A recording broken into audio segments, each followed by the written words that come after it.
All right, what we're doing today is apple preservation. We have one method over here, which is to reduce the apples down and turn them into apple butter.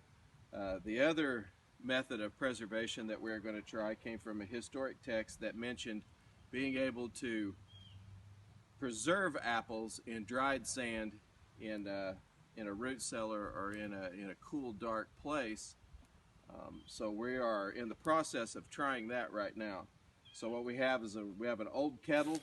I haven't got it heated up very hot. I don't want to get it really hot. I might actually damage the kettle more than what it's already gone through, it was fairly rusty when I started, but we've noticed that as we continue to dry the sand, it is actually cleaning most of the rust from the bottom of the kettle, so that's good for us. I started out, I put about 50 pounds worth of sand in the kettle and tried to steam off the water. Our sand is very fine-grained sand, almost like a masonry sand today. It's very damp, it draws moisture. So we need to get the moisture off of it to help preserve the apples. And so we've put it in this kettle, put small coals around the outside, and just slowly pull the moisture out of the sand. And if I get the kettle too hot and I put the cold, wet, damp sand in there, I could crack and break the kettle. So so the way the text read is that you take dry sand, you place it either into a box or into a barrel, and you can see here we have a half of a barrel with some sand that I've already dried out, so it's very dry. You'll notice that the barrel is very loose too, because it had to be dry. If the wood was not dry, it would sap moisture back from the.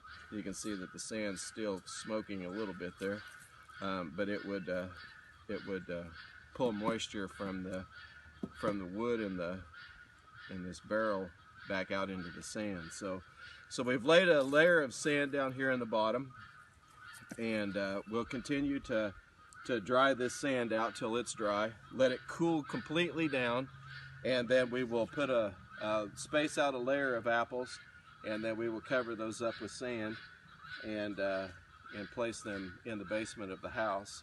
And we'll see where it goes from there. So I'll continue to do this, and then when it cools down, we'll pick up with the other half of the process of this. Okay, as you can see, we're continuing to dry out our sand. We have our sand that needs to be dried here. Over in this barrel over here, we have the sand that we've already dried that's still cooling off, but we're doing it in very small batches. And as you can see, as soon as we put it in there, it really kind of starts to dry down. And as we stir it around, we get you can see the steam coming off of it as it releases the moisture out of the sand.